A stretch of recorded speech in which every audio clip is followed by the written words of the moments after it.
హలీం విషయంలో కూడా హలాల్ గురించి కళ్యాణ్ చెప్పినటువంటి అంశం విపరీతంగా జనాల్లోకి వెళ్ళింది. అది ఎలా చేస్తారు, ఎలా వస్తుంది, ఏం జరుగుతుంది, ఏంటి అనేటటువంటి తెలిసిన తర్వాత మా వీధిలోనే వరుసనే ఒక 4-5 బట్టీలు పెడతారు, హలీం బట్టీలు పెడతారు. ఇవాళ లేవు, బట్టీలు లేవండి. రంజాన్ పవిత్రమైన నెలలో ఉపవాసంతో అలసిపోయిన శరీరానికి బలమిచ్చే ఆహారం హలీం. కానీ అదే హలీం గురించి కొందరు ఉద్దేశపూర్వకంగా అబద్ధాలు సృష్టిస్తున్నారు.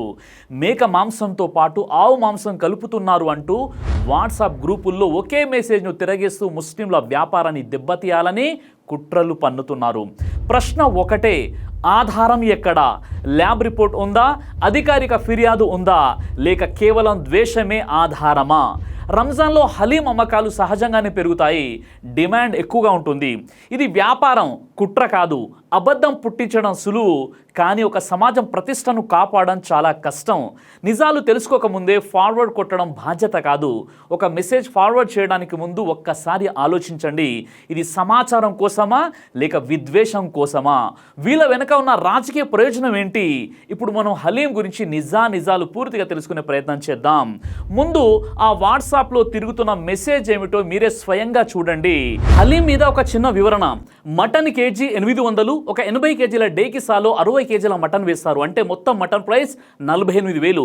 కేజీ మిర్చి 50 రూపాయలు, 500 గ్రాముల లవంగాలు యాలుకలు 200 రూపాయలు, కేజీ బాదం 550, కేజీ పిస్తా 500, కేజీ కాజు 450, ఆయిల్ 4 లీటర్స్ 600, అడిషనల్ ఫ్లేవర్స్ 1000, మొత్తం 51,350 రూపాయల ఖర్చు. 60 కేజీల మాంసం వేస్తే అదంతా ఉడికిపోయి మసాలాలు అన్నీ కలిపి 30 కేజీలు అవుతుంది. 60 కప్పుల్లో 500 గ్రాముల నిండా వస్తుంది. ఒక 500 గ్రాముల కప్పు హలీం ప్రైస్ 200 రూపాయలు. 200 × 60 = 12,000 మాత్రమే. పోనీ 60 కేజీలకు 60 కేజీలు వచ్చింది అనుకున్నా 24,000 వస్తుంది. పోనీ పావు కేజీకి 200 అనుకున్నా 48,000 వస్తుంది.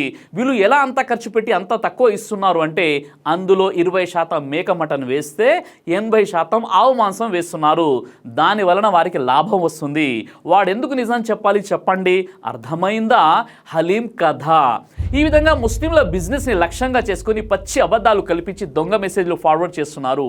ఈ మెసేజ్ ఎవడు తయారు చేస్తున్నాడో, వాడి అడ్రస్ ఏంటి, వాడి పేరేంటి, వాడి ఫోన్ నెంబర్ ఏంటి ఏమి ఉండదు. కానీ ఫార్వర్డ్ చేసేవాడు మాత్రం ఖచ్చితంగా మతోన్మాదులే అయి ఉంటారు. అంటే వీళ్ళకు ఒక ఐటీ సెల్ ఉందంట. వీళ్ళు ముస్లింలను ఇస్లాంను లక్ష్యంగా చేసుకుని హిందూ ముస్లింల మధ్య వైషమ్యాలను సృష్టించడానికి ఫుల్ టైం పెయిడ్ వర్కర్లుగా పనిచేస్తుంటారంట. పాపం వాళ్ళ వృత్తి అది, దాని మీదే వారి సంపాదన. అయితే ఈ మతోన్మాద ఐటీ సెల్ వాళ్ళకి ఒక సజెషన్ ఏంటంటే, ఈ మెసేజ్ తయారు చేసిన వాడు ఒక ముస్టోడు. వాడు తన జీవితంలో ఎప్పుడు కూడా జీడిపప్పులు, బాదం పప్పులు, కాజు ఇవేవి తినలేదేమో. తింటే కనీసం వాటి ధరేంటో తెలిసి ఉండేది. మరో విషయం ఏంటంటే, ఈ ముస్టోడికి లెక్కలు కూడా సరిగా రావు. కాబట్టి మీ ఫేక్ ఐటీ మత విద్వేష పోస్టుల మీద ఎవరికి కూడా డౌట్ రావద్దంటే ముందుగా ఈ హలీం గురించి సరిగ్గా హోంవర్క్ చేయకుండా మెసేజ్ పెట్టిన వెంటనే మీ ఫేక్ ఐటీ సెల్ నుండి తీసేయండి. ఎందుకంటే అబద్ధం చెప్పిన అతికినట్లు చెప్పాలని అంటారు. వీడికి అది కూడా చేత కాలేదు. అయితే ఇప్పుడు మనం ఈ ఫేక్ మెసేజ్ గురించి తెలుసుకుందాం. హలీం లెక్కల అసలు నిజం ఏంటి? మొదటిగా 60 కేజీల మటన్ ఉడికిన తర్వాత 30 కేజీలు అవుతుందా? ఇది పూర్తిగా తప్పు. హలీం కేవలం మటన్ కాదు, గోధుమలు, పప్పులు, నీరు, మసాలాలు కలుస్తాయి. 1 కేజీ గోధుమ ఉడికితే 2.5 నుండి 3 కేజీలు అవుతుంది. 10 కేజీల గోధుమలు వేస్తే కనీసం 25 కేజీలు వస్తుంది. అంటే 60 కేజీల మటన్ ప్లస్ 10 కేజీల గోధుమలు మొత్తం వండిన తర్వాత 40 కేజీల పైగా వస్తుంది. వాడు మెసేజ్లో చెప్పినట్లు 30 కేజీలు అవుతుంది అనేది పూర్తిగా అవాస్తవం. ఇక రెండవది బల్క్ రేట్లు వర్సెస్ రిటైల్ రేట్లు. వాళ్ళు 800 కేజీలు అని రిటైల్ రేటు చూపిస్తున్నారు. కానీ హోటల్స్ 100 కేజీలు 200 కేజీలు లాట్స్లో తీసుకుంటే ధర 20 నుండి 30% తక్కువ వస్తుంది. అదే 800 రూపాయలు కాదు, 600 నుండి 650 లోపలే పడుతుంది. అంటే వీడి లెక్క మొత్తంగా గాలి మాటలే అన్నమాట. ఇక మూడవది లాభం ఎలా వస్తుందని క్వశ్చన్ చేస్తున్నాడు. సమాధానం సింపుల్. లాభం రావడానికి కల్తీ అవసరం లేదు, లేదా మేక మాంసంలో ఆవు మాంసం కలిపి మోసం చేయాల్సిన అవసరం అంతకంటే లేదు. బల్క్గా సరుకులు కొంటే తక్కువ ధరకు వస్తాయి, కాబట్టి ఖర్చు తగ్గి లాభం పెరుగుతుంది. ప్రధాన ఐటెంతో పాటు సైడ్ సేల్స్ అంటే అదనపు ఆదాయం వస్తుంది. కస్టమర్లు ఎక్కువగా వస్తే టర్నోవర్ అనేది పెరుగుతుంది. ఒక్కో ఐటెం మీద లాభం తక్కువైనా మొత్తం మీద లాభం ఎక్కువ అవుతుంది. రంజాన్ సీజన్లో డిమాండ్ మరియు అమ్మకాలు సహజంగానే పెరుగుతాయి కాబట్టి లాభం కూడా పెరుగుతుంది. కాబట్టి వ్యాపారం లాభంలో ఉందంటే అది తప్పనిసరిగా కల్తీ వల్లనే అని అనుకోవడం మూర్ఖత్వం మరియు అజ్ఞానం అవుతుంది. ఎక్కువ అమ్మకాలు, సీజన్ డిమాండ్ మరియు స్మార్ట్ బిజినెస్ విధానాల వల్ల కూడా లాభం అనేది వస్తుంది. ఇది లాజిక్ కాదు, ఇది నెగిటివ్ ప్రపగండా. అయితే ఎవరైనా నిజంగా కల్తీ చేస్తే FSSAI ఫుడ్ డిపార్ట్మెంట్ యాక్షన్ తీసుకుంటుంది. మీరు వారికి కంప్లైంట్ చేయండి. కానీ మొత్తం వ్యాపారులను టార్గెట్ చేయడం అన్యాయం. లెక్కలు సరిగా పెట్టుకొని మాట్లాడండి. సమాజాలపై అనుమానాలు రేపే ముందు నిజాలు చెక్ చేయండి. ప్రచారం చేసే ముందు పరిశీలించండి. ఒకవేళ నిజంగా ఎవరైనా మీకు మాంసంలో ఆవు మాంసం కలిపి ఇస్తున్నారు అంటే మీరు పోలీసులకు ఫిర్యాదు చేయండి. అలాగే మాలాంటి సంస్థలు కూడా చెప్పండి. మేము కూడా మీతో పాటే అతనిపై యాక్షన్ తీసుకుంటాం. కానీ ఎవడో నీకు మెసేజ్ పెట్టాడని నువ్వు ఇతరులకు మెసేజ్ ఫార్వర్డ్ చేసి వైషమ్యాలను వ్యాపింపజేయకు. ఈ తప్పుడు మెసేజ్ని ఫార్వర్డ్ చేసే ముందు నేను ఒక మనిషిని, పశువుని కాదు అని గుర్తుంచుకో. అయితే మరో విషయం ఏంటంటే హలీం సెంటర్లకు ఫుడ్ సేఫ్టీ అధికారుల పర్మిషన్ ఉందా అని కొంతమంది పోస్టులు పెడుతున్నారు.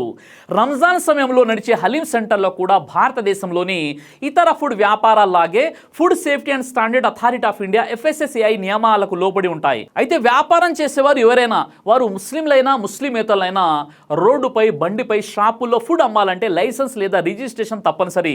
చట్టం మతం ఆధారంగా వేరు కాదు. అయితే ఒక ప్రశ్న ఇక్కడ వస్తుంది.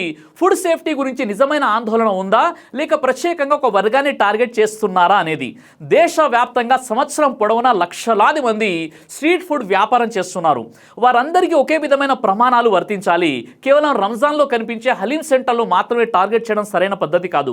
ఇష్టం లేకపోతే తినకపోవడం వ్యక్తిగత ఎంపిక. కానీ ఆరోపణలు చేసే ముందు ఆధారాలు ఉండాలి. ఫుడ్ కల్తీ ఎక్కడైనా జరిగితే అది తప్పే. అది ఎవరు చేసినా చట్టపరమైన చర్యలు తీసుకోవాలి. కానీ ఒక వర్గాన్ని మొత్తం అపవాదించడం సమంజసం కాదు. ముఖ్యంగా రంజాన్ సమయంలో హలీం సెంటర్లు నడిపేవారు ఎంత కష్టపడతారో చాలా మందికి తెలియదు. తెల్లవారుజామునే లేచి కూరగాయలు కట్ చేయడం, మసాలాలు గ్రైండ్ చేయడం, మాంసం సిద్ధం చేయడం, గంటల తరబడి వండడం, రాత్రి వరకు క్లీనింగ్ చేయడం, ఇది చాలా శ్రమతో కూడిన పని. వ్యాపారం బాగా నడిస్తే బాగుంటుంది, లేదంటే నష్టం కూడా వాటిల్లే అవకాశం ఉంటుంది. కాబట్టి విమర్శ చేయాలంటే వ్యవస్థ పరంగా చేయాలి, మతపరంగా కాదు. హైజీన్, లైసెన్స్, క్వాలిటీ ఇవి అందరికీ ఒకే ప్రమాణం కావాలి. ఆహారం విషయంలో భద్రత ముఖ్యం. సమాజంలో ఐక్యత కూడా అంతే ముఖ్యం. విమర్శలు వాస్తవాల మీద ఉండాలి, విద్వేషం మీద కాదు.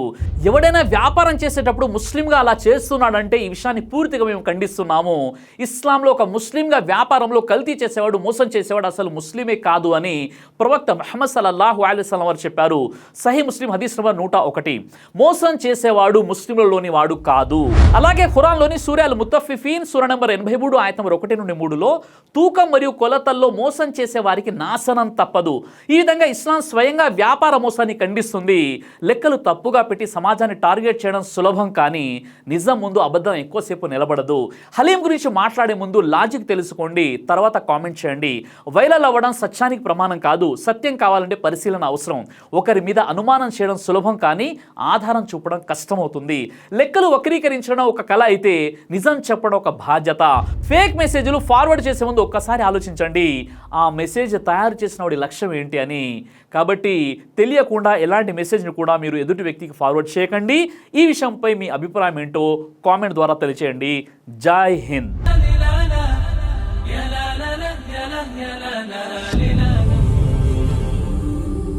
బ్రదర్ సిరాజ్ అని యూట్యూబ్ ఛానల్ని మీరు సబ్స్క్రైబ్ చేసినట్లయితే ఇన్షాల్లా దేవచిత్తం అయితే మీకు వీడియోస్ వస్తుంటాయి. అదేవిధంగా బ్రదర్ సిరాజ్ అనేటటువంటి ఫేస్బుక్ని కూడా లైక్ చేయడం వల్ల మీకు వీడియోస్ వస్తుంటాయి.